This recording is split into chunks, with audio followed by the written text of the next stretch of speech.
Welcome, friend. Welcome to Intelexis. From today, we are going to start analysis of Nifty. I will come online and do the analysis of Nifty. But I will come only when it is needed, like in 2 day or 3 day. एक pattern रहेगा, pattern को हम analysis करेंगे कि किस तरह से अभी निफ्टी या सेंसेक्स या कोई इम्पोर्टेंट अगर न्यूज़ हुआ जिससे मुझे लगता है कि डिस्कस करना चाहिए, I will discuss it over here. Okay, so चलिए स्टार्ट करते हैं। Let me maximise my chart.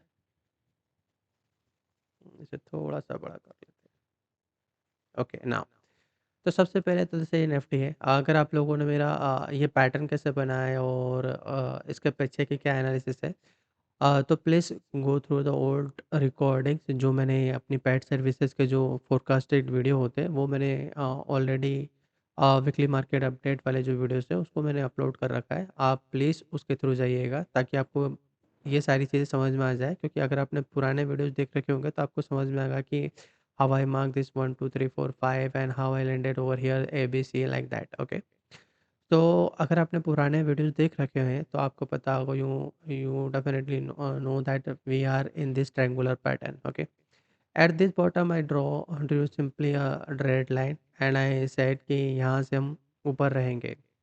ठीक है, और मैंने ऐसा दिया था कि इसके नीचे नीचे नहीं जाएंगे और यहाँ से हम ऊपर ही रहेंगे, because whatever the pattern it is it's going to the this leg is going to finish over here. ठीक है, इस वाले कैंडल पे, यानी कि 27 अक्टूबर वाले कैंडल में मैंने ये कहा था। अभी हम यहाँ पर, और ये जो लेग है ये अभी लेग फिनिश नहीं हुआ है। ठीक है, अभी ये लेग फिनिश होगा, उसके बाद में हमारा हमें एक लास्ट लेग मिलेगा। इसके 75 मिनट पे अगर हम चलें, पहले तो मैं इसमें मार्किंग कर देता हूँ because this is all about the marking. Okay, तो this is my A, that's B, C. अभी ये डी फिनिश नहीं हुआ, उसके बाद में मुझे ए मिलेगा। ठीक है, अब मैं 75 मिनट में जाके बताता हूँ कि यहाँ पे चीज़ें कैसे चल रही है। ठीक है, अगर आपने 75 मिनट का जो पुराना रिकॉर्डिंग है उसमें मैंने क्लियरली बोला था कि ये एक एक्सपांडिंग ट्रेंगुलर पैटर्न है, this is a wave X. तो लेट मी मार्क इट। ये इस तरह से एक ट्रेंगुलर पैटर्न था,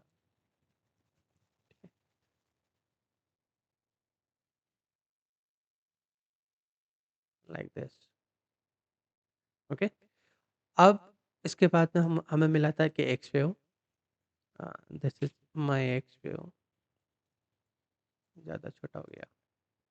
okay, now after this we get A B C, और यहाँ पर मैंने कहा था कि this going to be a looks like a terminal, but the thing is the wave four is not finished eight.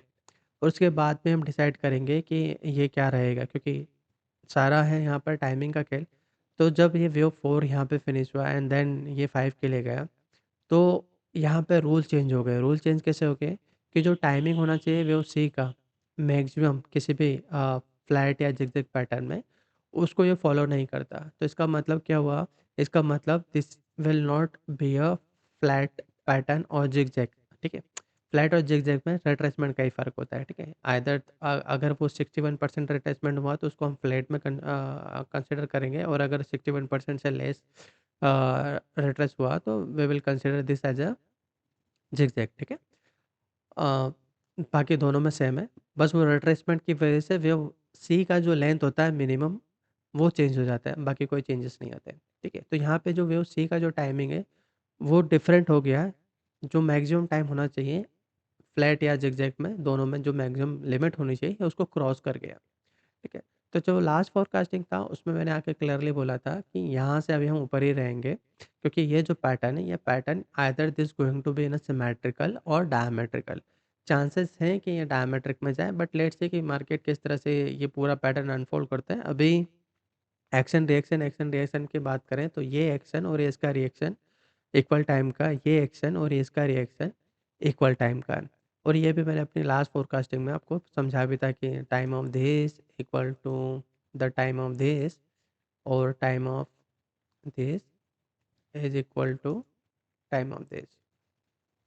ठीक है, तो इन दोनों का जो टाइमिंग है वो सेम है, एक्शन और रिएक्शन। ठीक है, अब ये हमें जो लेग है ये मिल रहा है। अब क्वेश्चन होता है कि क्या अभी यहाँ पे फिनिश हुआ है, तो आंसर है नहीं। अभी हम यहाँ से और एक थोड़ा सा साइडवेज करेक्शन करते हुए अभी एक बार ऊपर जाएंगे, एंड देन उसके बाद में नीचे आना स्टार्ट करेंगे। तो ये जो वेव है, जो ये पैटर्न बन रहा है इस एक्स वेव के बाद में, ये अभी फिनिश नहीं हुआ है। तो हो सकता है आपको यहाँ पे थोड़ी और वॉलेटिलिटी मिले और यहाँ से थोड़ा और ऊपर जाए। मैक्सिमम जो जाने की इसकी अभी गुंजाइश है वो इस वाले गैप को फिल करने तक आ सकता है। मुझे नहीं लगता कि इसी चाल में ये और ज़्यादा ऊपर जाए, बट हाँ, ये मैक्सिमम इस हाई तक अभी जा सकता है। ठीक है? बट अब यहाँ पे एक इश्यू क्या है कि हमारे पास सिर्फ लास्ट वीक बचा हुआ है। यानी कि इस मंथ में जो ट्रेडिंग सेशंस है वो हमारे पास कितने हैं? Only 3 trading session. अब 3 ट्रेडिंग सेशन में जो टाइम के रूल के अकॉर्डिंग है, आई थिंक वो 30th ऑफ नवंबर तक मैक्सिमम इस करेक्शन को, ये जो स्टार्ट हुआ है, जो मेरा स्टडी बोलता है कि ये 13th ऑफ नवंबर तक जाना चाहिए। ठीक है? उससे ज़्यादा जाए इसकी प्रोबेबिलिटी बहुत कम है। तो ये यहाँ पे आपको वॉलेटिलिटी के साथ में अप एंड डाउन मूवमेंट दिखाएगा। तो 30th ऑफ नवंबर को मोस्ट प्रोबेबली ये वाली जो करेक्शन रहेगी उसका एंड हो जाएगा। ठीक है? यानी कि एक हाई लगेगा, वो हाई हो सकता है कि इस करेक्शन का एंड ना हो, मगर वो हाई इस करेक्शन का हाई ज़रूर बन जाए। ठीक है? यानी कि ये जो करेक्शन यहाँ से स्टार्ट हुआ है आफ्टर दिस एक्स, तो जो हाई लगेगा 13 को, वो इस करेक्शन का हाई होगा। उसके बाद हो सकता है कि थोड़ा नीचे आके करेक्ट ये वाली करेक्शन को फिनिश करे, वो अलग मैटर हो सकता है। मगर हाई की अगर मैं बात करूँ तो high, I think the probability of uh, the end, or you can say the high to create of the high of this particular pattern will be 30th of November. Okay, तो जो high लगेगा वो उसकी probability ज़्यादा रहेगी according to my study. ठीक है? अगर कुछ चेंज सॉरी, अगर कुछ चेंज होता है तो I will come online and will guide you guys. Okay, अभी तो ये नॉर्मल है, इसमें कोई इतना बड़ा टेंशन वाली बात नहीं। बट डायरेक्शन की बात करें तो अभी हम ऊपर हैं, थोड़े से वॉलेटाइल रहेंगे। अब मान के चलो कि यहाँ से हम गलत हो जाते हैं, तो whatever we are identifying the pattern और जो भी हम यहाँ पे कर रहे हैं, let's suppose we are completely wrong. At the end we are human, right? हम गलती तो करेंगे ही करेंगे। तो ऐसे में हमें हमारा एसएल कहाँ रखना चाहिए कि जहाँ पे मार्केट हमें ये बता दे कि whatever you are thinking, whatever view you have, you are completely wrong. तो ऐसे में जो हमारा एसएल होना चाहिए, हाल फिलहाल में एसएल तो मेरा ये है। ठीक है? इसको हम उठा के यहाँ रख सकते हैं, लेकिन अभी मैं इसको यहीं रख रहा हूँ बिकॉज़ मैं जो ये रेड लाइन बनाता हूँ, ये रेड लाइन कोई ट्रेडिंग पर्सपेक्टिव से नहीं होता, ये रेड लाइन होता है एसएल। एसएल का मतलब क्या हुआ कि जो ट्रेंड हम मान के चल रहे हैं, the trend either is going to be in up trend, sideways और डाउन ट्रेंड, तो उसके लिए मैं ये लाइन्स बनाता हूँ, रेड लाइन्स। ठीक है? जिसको लक्ष्मण रेखा कह सकते हैं कि चार्ट पर ये लक्ष्मण रेखाएँ जो ट्रेंड के लिए रहती है। ठीक है? तो ये लाइन क्रॉस करता है तो हम मान लेंगे कि व्हाटएवर व्यू वी हैव वो कंप्लीटली गलत था और मार्केट कुछ और बना रहा है। हमने उस चीज़ को आइडेंटिफ़ाई नहीं किया, उसको हमने कंसिडर किया ही नहीं, उस पॉइंट को हमने सोचा भी नहीं। तो ये वो लाइन रहेगी जहाँ पे मार्केट हमें समझा देगा कि नहीं, हम गलत हैं। तो अगर आप देखते हो कि शार्पली फॉल होते हुए, यानी कि कुछ कुछ यहाँ पर लेट मी ड्रॉ इट, तो मान लो कि यहाँ से सीधे ही ऐसा आ जाए।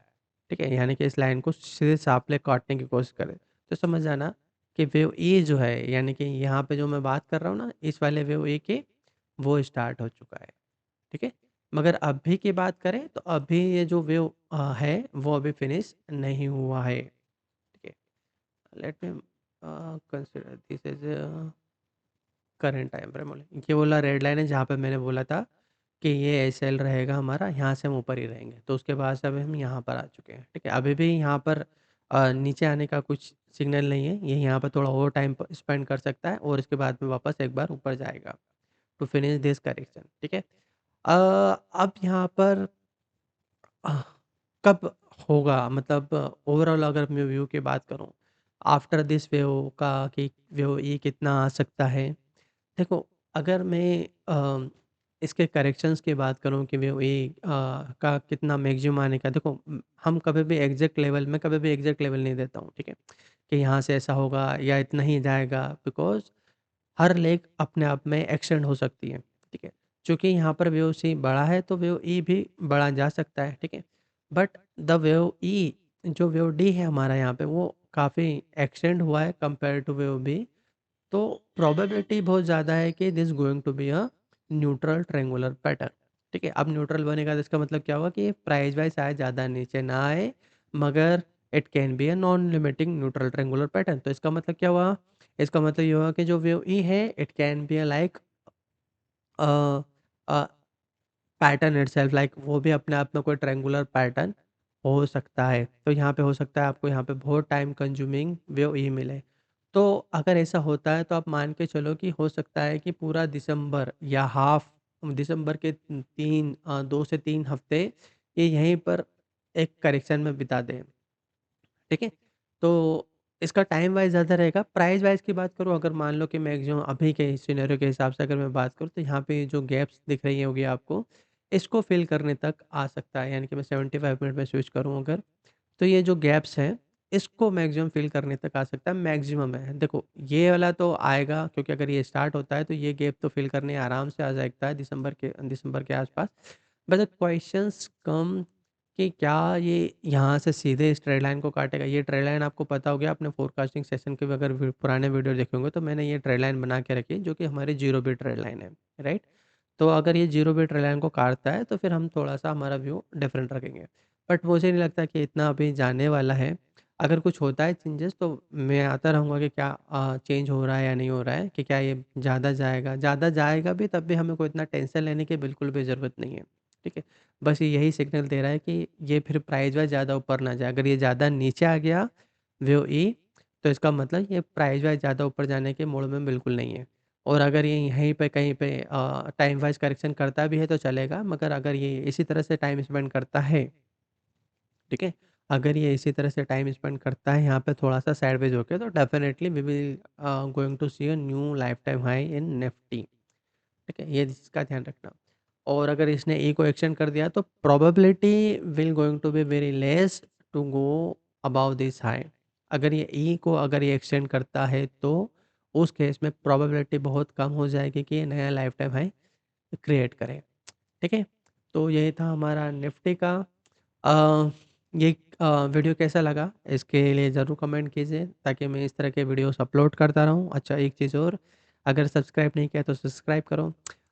कोर्सेज़ अभी स्टार्ट होने वाला है, व्यू एनालिसिस का कोर्स स्टार्ट होने वाला है, एक एफ-एंड-ओ ट्रेडिंग का भी कोर्स स्टार्ट होने वाला है। एफ-एंड-ओ ट्रेडिंग में मैं इस तरह से कुछ चीज़ें सिखाता हूँ कि लाइक आपको अ, किस तरह से एफ-एंड-ओ में ट्रेडिंग करनी चाहिए। लाइक कि how we can select a strategy.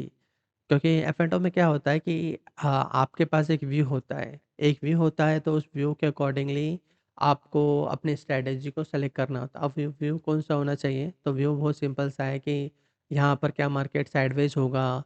क्या यहाँ से मार्केट ट्रेंडी होगा? क्या यहाँ से मार्केट वोलेटाइल होगा? तो इसके बेसिस पर आप अपनी एक स्ट्रैटेजी को सेलेक्ट करते हो। न्यू वेव के साथ में इश्यू क्या है कि आप ये एग्ज़ैक्ट बिहेवियर नहीं बता सकते कि यहाँ से ये क्या ट्रेंडी ही रहेगा, क्या यहाँ से ये इतना ही जाएगा, क्या यहाँ से ये साइडवेज़ होगा।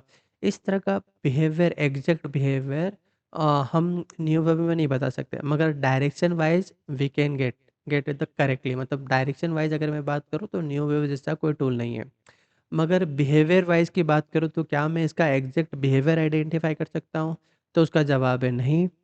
क्योंकि अगर मुझे कोई सी ऑप्शन स्ट्रेटजी, अगर आप लोगों को ऑप्शन स्ट्रेटजी के बारे में पता है, तो आपको पता होगा कि ऑप्शन स्ट्रेटजी को सेलेक्ट करने से पहले हमारे पास कोई व्यू होना चाहिए। फॉर एग्ज़ाम्पल, हम कह रहे हैं कि यहाँ से मार्केट न्यूट्रल रहेगा, तो हम क्या करेंगे?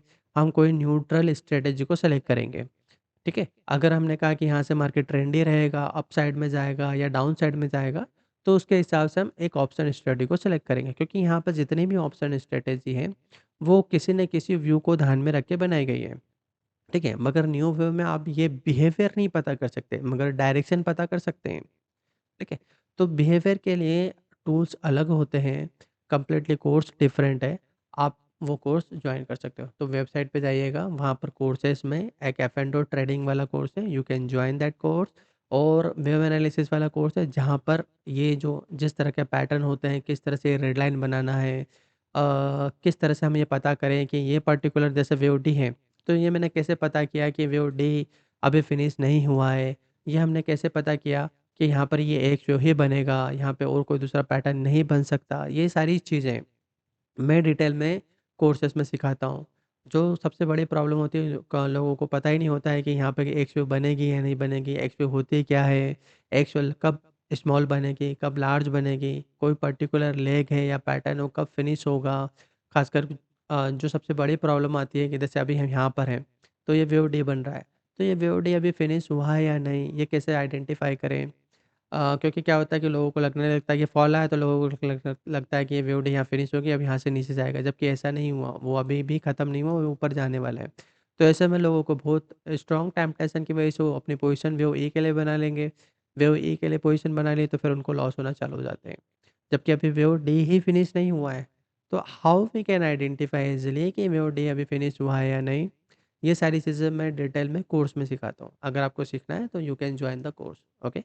सो ऑल द बेस्ट। अभी के लिए इतने अच्छा चैनल को सब्सक्राइब करो, वीडियो को लाइक करो और हाँ, हो सके तो अपने फ्रेंड, ग्रुप और फैमिली मेंबर्स के साथ में शेयर ज़रूर करो। So all the best, bye.